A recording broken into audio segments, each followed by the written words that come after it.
because she grew up without her. What is it?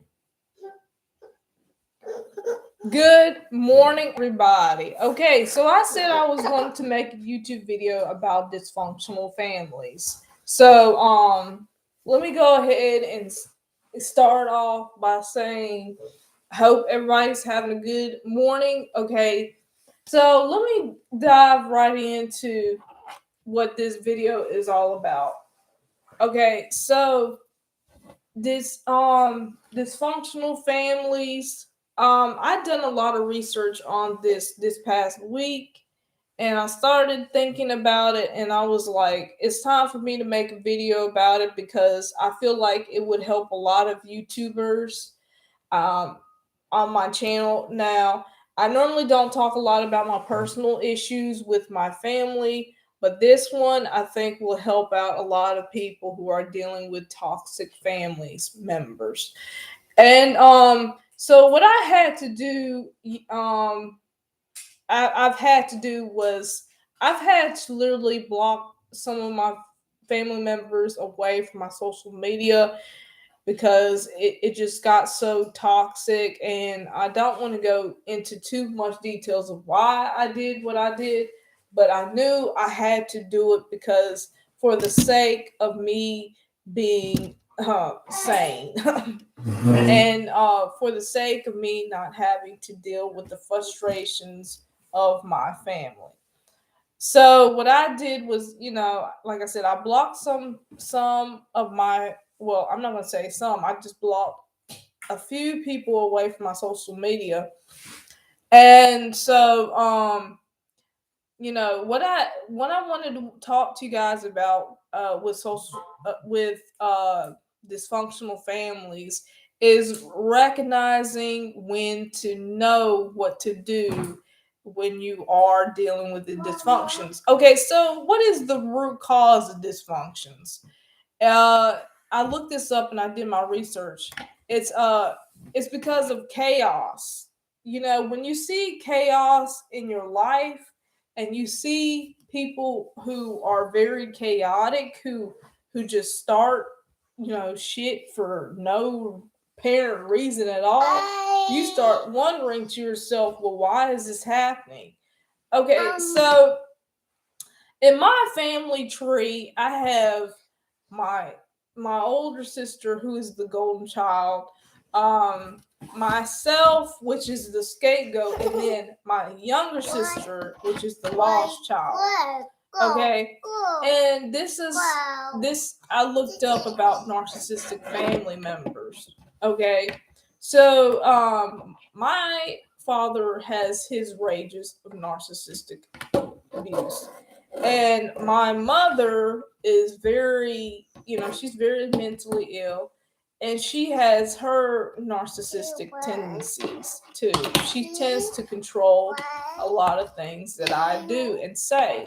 So when you have parents who are possessive and things like that, you end up, dealing with a lot more. A lot of people say people who deal with these issues have post-traumatic stress disorder, things like that, which I do agree with. Trauma really does affect a person's life. Trauma really, it just hurts people, and it is a very painful thing. So what I did was I wanted to heal away from the problems, and I think this is another way of healing, is being able to talk about. This is the reason why I'm making this video, is to talk about these problems, so it doesn't get me bottled down and things like that, because I realized that I'm not the only person who's dealing with this kind of stuff. um I noticed that a lot of celebrities deal with the same things. Nick Carter, Lamar Odom has dealt with problems in his family. I mean, a lot of broken hearted families. So, I did want to say that it is a real problem. It's a really big problem in this society. and to really address the fact that, hey, if you are dealing with this, you can get help. I mean, I've been in therapy for a while because I knew that I needed the help that I was dealing with from the resentment of my father, and just the whole ideas of just seeing different things that was going on in my family, just everything that was going on and how I was coping and dealing with the arguments and the frustrations of dealing with it all. And it's important to be, aware of these things so that you know how to deal with people who are narcissistic, their rages and all that kind of stuff, because it's not fun to deal with difficult people. I don't like dealing with difficult people. I hate dealing with difficult people. And so I wanted to encourage those people who have to deal with difficult family members that, you're not the only person who's dealing with this kind of stuff. I'm pretty sure there's thousands and thousands of more people who are dealing with the same issues, threats, and things like that just bother other people. So, how do you deal with threats? That's a good question. You disengage away from that person. You hang up the phone when someone is yelling at you, or you just walk away from the situation. You Before you can make a statement and just get all confrontational, because what I'm learning now is that if I get into a heated argument, it's best to walk away from the situation. And I know that's not always easy said than done.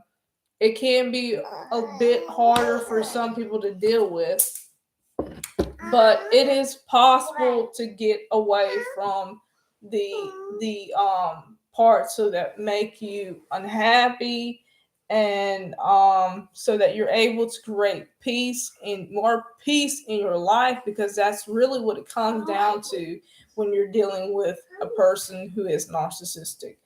um just keep on believing in empowering yourself away from those type of situations that become too much for you to deal with, because I'm pretty sure a lot of people have to deal with family members that are just too much to deal with. That's my biggest advice to you. And if you feel like you need to just like, disconnect away from your family a bit, that's another way of dealing with it. I've heard my friends say that, they've had to literally disconnect from their families members to just receive that sense of peace in their life. But yeah, I hope this video encourages you. I will make another YouTube video later on, and probably be more business related and also financially related. I hope you guys enjoyed this YouTube video, and please feel free to like, subscribe to my YouTube channel. Thank you. Bye. Bye. Bye.